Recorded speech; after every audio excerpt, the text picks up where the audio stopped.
It had been a long day for Lincoln. After his family thought that he was bad luck and was forced to wear a squirrel costume in order to regain his sister's trust. The car ride home wasn't any better due to the fact that his family was afraid that if Lincoln took the costume off, something bad would happen. Lincoln was starting to get the heat up in his suit due to how hot it was today. When they got home, Lincoln still had to wear the costume throughout the day. Lincoln's only chance to take the damn suit off was to retreat to his room, but even then, he still didn't feel comfortable. Since his family sold all of his furniture, including his bed frame, he was forced to lay on a dirty mattress. Lincoln spent the next week wearing the costume to each and every one of his sister's events to give the term good luck. Lincoln's sanity started to drain each passing day, but the final straw happened on Friday when Lincoln went to Lucy's poetry reading. When he got back home, he noticed that Bun Bun was no longer on his mattress. Lincoln asked Lisa if she had seen it, and all was, maybe your bad luck took it. After all, I did notice that you took that mask off today, and so you have no one else to blame but yourself. Lincoln felt that he wanted to strangle her, but kept his cool and searched the house only to find Lola putting it through the paper shredder. In its shed, Lincoln shouted and sat in his tone, why? She destroyed his precious doll. She responded in the bratty tone that she forgot to get rid of it because it still had bad luck tracing for some of her meaningless BS on it. As Lola went back inside to remind him to come to her next beauty pageant, Lincoln just stood there, looking at the remains of his best friend. Lincoln had Bun Bun ever since of when he was born. He kept him company the thunderstorms, slowly power outages, and he had seen him being treated like a worthless pile of junk like him. Just broke Lincoln's heart. When he got inside, Luann started to practice telling some more annoying jokes on her distraught brother in her same annoying voice. Hey bro, Luann said as she appeared right next to Lincoln. What did you platypus say to the leaving the other bar? Put it on my bill. Lincoln just frowned as she laughed. Yes, Luann, pretty funny. Do you want to smell my flower? I'm not falling for. Luann's flower sprayed water on Lincoln's face before he could finish what she was saying. Okay, Luann, that's... Do you want to have some banana cream pie? Luann asked before slamming it on Lincoln's face. Luann, you're not funny. What do you call a boy's completely white? A flower boy. Luann just laughed for a bit. Then Lincoln said his hand and slid his hand off of his face, revealing angry eyes. Enough is enough! Lincoln said furiously as he grabbed Luann by the shoulders. Wow, nice grip, bro. Your shoulder work out of the gym. Luann laughed at her little pun. Just then after that, Luann laughed. Lincoln then slammed her against the wall, bruising her and knocking her out. Lincoln just stood there in shock of what he had just done. He never thought that he could hurt one of his sisters, but since Lincoln's mind was officially snapped, he quickly lost all empathy for Luann and chuckled at the sight of her limp body. Lincoln then dragged Luann to the back of the door into the shed where he proceeded to finish her off as she was knocked out. After she was dead, Lincoln just stared intensely at Luann's pale corpse laying on the ground, with the same smile that she made while pranking Lincoln and his family. He used a nearby hammer and just beat her 10 times. Once her face was turned into all bloodied, he dropped the hammer on the ground and recalled the act that he just did. What have I done? I've never done anything like this before.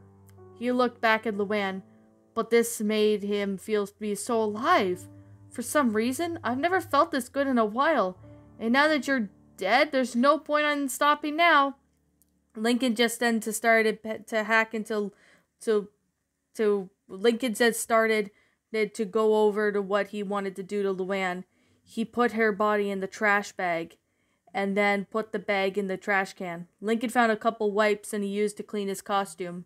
Then once he was done, he entered back of the house and headed back upstairs to his bedroom to take a quick break.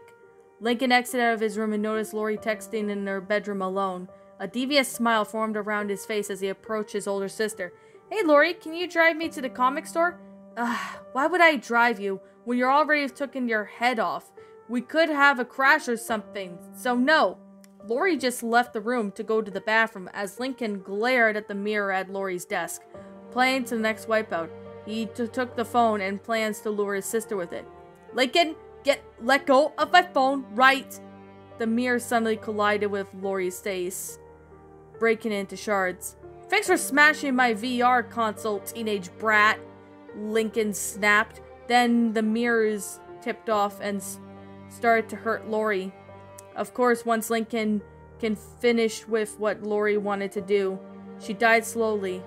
Lincoln then dragged his sister's body into her room and proceeded to break her phone down with a nearby stool, then hid Lori's corpse in the closet.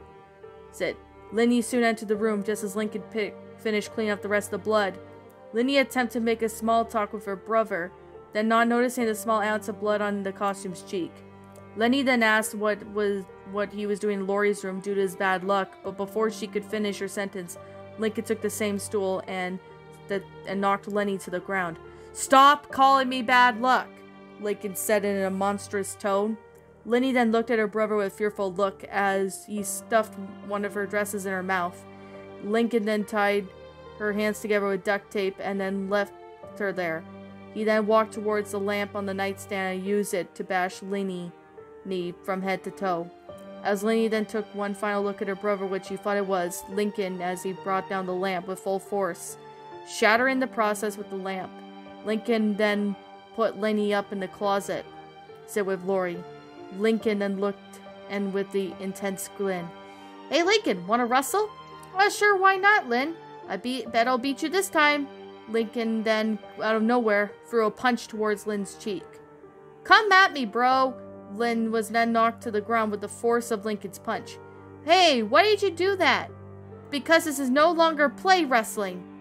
Lincoln then punched Lynn several times in the gut and head before the sports ace threw a punch back. Lincoln's squirrel head was knocked out of the suit as Lincoln fell back. He then turned his head towards Lynn, revealing his bloodshot eyes. Lynn then looked in horror with her brother's rage-filled face as he picked up a nearby baseball bat, and he hit Lynn's face with it. Lynn fell to the floor, but was still awake. She tried to block Lincoln's many hits with the bat, but she was too dizzy and eventually died from blood loss. Lincoln's face grew pale as he continued to beat up Lynn, but of course he dragged the corpse and disposed it. Lincoln's main target was the little brat, Lola, the kid who caused his mind to snap, the one who made him took cupcakes for her, the one who could serve her as a ever wish, or else she would tell Mom and Dad about a stupid secret she kept. And now she would be the one to play. Lincoln first killed her sister Lana in front of her by doing some pretty messed up things. Lola used to destroy Bun Bun was the same thing. Lola then looked at the corpse of her sister, and tears poured down her cheeks. Lincoln then grabbed the rest of her and stuffed it into what he wanted to do. Lola attempted to attack Lincoln, but due to her brother's rage, he picked her up with ease and then basically finished her off. He dropped her gloved hand to the ground, making everyone cringe. Of course, when Lola cried like never before when she was down on the ground, she then looked up. She was about to die from all the blood she's been losing. Lincoln then just muttered in her ear, "Tell Bun Bun I said hi." He then threw Lola's lifeless body away, and that echoed throughout Lincoln's mind. Lincoln spent the rest of his day killing off the remaining sisters, one by one. Lucy's brain, he had destroyed her brain. Luna's eardrums were erupted with her head being killed, and Lisa was presumed dead.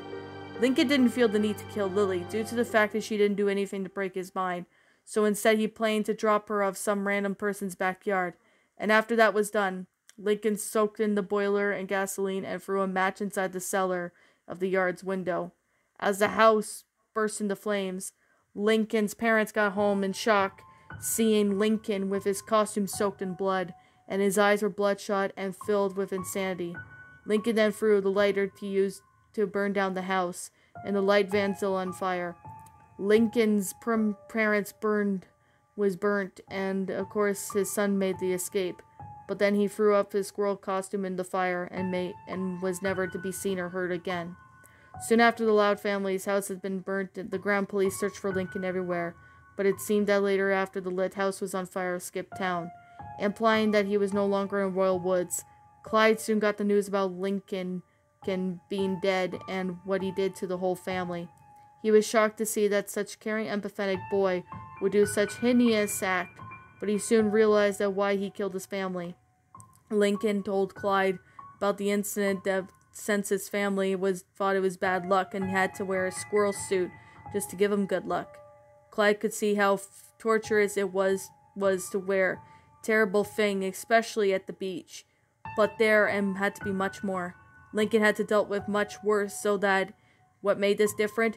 He had to find this out. So after school that day, Clyde made his way over the remains of the Loud house. After a few seconds of poking around, he found the head of Bun Bun. And that, my little pretties, was Loud House Enough is Enough rewritten, or No Such Luck alternate episode, whatever you guys prefer to call it. A Loud House Lost episode creepypasta written by Gnome Warlord. Gnome Warlord, I want to thank you so much for writing this story. Thank you so much for, writing this story. This was highly appreciated. This was awesome. This was really nice narrating this story. Thank you so much. My final thoughts on the story. Well, I'm gonna definitely say that this one is better than Loud House Enough is Enough, the original one. This is like a rewritten version of it, so I'm not gonna, complain too much. So I'm just gonna go over with what it is. Now, this is actually taken from the episode, No Such Luck, like a continuation of it, so to speak. Which, I know this is like a rage pasta or something. I think that's what No Warlord said, and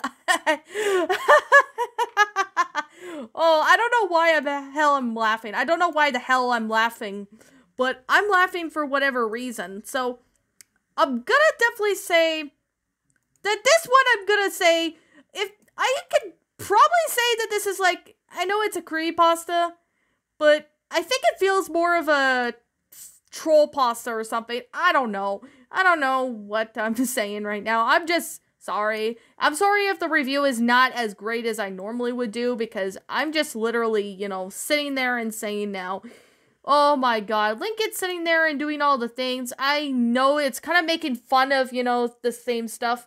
And I'm gonna be honest, the original Loud House Enough is Enough was not that great. Like, I know I liked it back then, but my thoughts have changed on that one. Like, that one, I do plan to re-narrate it if I get the opportunity. But I'm definitely gonna say this right now, that this story was just not that great. Like, not great in a creepypasta standards, but pretty funny in a troll pasta, way. I don't know what, but I'm getting troll pasta vibes every time when I was reading this before I decided to go ahead and narrate this now.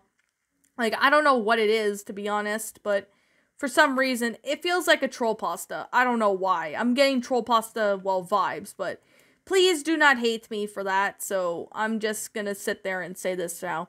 It's just really, really weird, to be honest. I'm just gonna say, I definitely have to say that this was actually better than the original, Loud House Enough is Enough. I'm just saying that because, I have read Enough is Enough, I guess 2018 or 2019, and I could agree with what Shadow said on why that story was garbage. Like, I don't know. That might be just me maybe just babbling about, but I don't really know. I don't really know, to be completely and utterly honest. It's just, look, I know writing a Loud House creepypasta is not the easiest thing to do, and I'm not going to deny that. Writing a Loud House, creepypasta is probably one of the hardest, things to do. Like, it's hard to write a good, Loud House creepypasta without sitting there and, putting cliches or anything like that. But I could definitely say that this one is a lot better than, it's a lot better than the rewritten version. It's a lot better than, the original Loud House story. So Loud House Enough is Enough. Like, I like this one a lot better. And at least to me, that is. But I guess that's what all I have to say. You know, Lincoln saying here, you know, killing his sisters because of him being bad luck. Like, I had to censor most of it because, well, it's just messed up, to be honest. But I definitely have to say, oh my god. This is more of a troll pasta in my opinion. I don't know why I'm saying it's a troll pasta, but for some reason, I'm getting troll pasta vibes when I think of this. So, that's just me though. But yeah, I guess that's probably all I have to say. Like, the grammar was pretty good for what it is. There were a few grammatical errors though, and there were a few punctuation errors, but it's still a pretty good story. I'm definitely saying that now. There's definitely a lot of great concepts when it came to this story. So I definitely have to say this story was not bad. It's better than the original Loud House Enough is Enough. So there's definitely that. But other than that, this story was pretty interesting for a troll pasta. Well, that's it, in my opinion. I know this is supposed to be a creepypasta, and no wonder why No More Lord says it's like a rage pasta. Oh my god. Alright, anyways, like that being said, with that being the case, this is simply my own personal opinion, and if you happen to disagree with me, that's fine too. We're all entitled to our own opinions in regards to these creepypastas. This is just simply my own personal thoughts. My final rating of the story would have to be I'm gonna give this one, well, if I have to say troll pasta level would have to be a 9 out of 10. Creepypasta standards, even though it's rewritten, I'm gonna be nice and give this a 5 out of 10, mainly because it was better than Loud House Enough is Enough. That's what I'm gonna say. It's better than Loud House Enough is Enough, the original. The rewritten one was slightly better, but, you know, there's still a lot to work on. But anyways, No More Lord, thank you so much for, well, letting me read this story. Now, I'm gonna say right here, right now, that it's just, I don't know. I really just don't know what to say about this story. It's just really weird. Like, it was just weird that I'm thinking of it as a troll pasta. But anyways, with that being said, what did you guys think about this creepypasta? Did you all enjoy it? Did you not? Also, what would you have done personally to help make this story a lot better? Leave me know what your thoughts are down in the comment section down below. I'm the Queen of Lions. Thank you so much for watching today's episode. And if you happen to be brand new here on this channel, be sure to like, comment, subscribe because I make brand new videos every single day. Don't forget to ring the notification bell when I upload so then you guys will not miss an upload. And as always, please roll the outro because I'm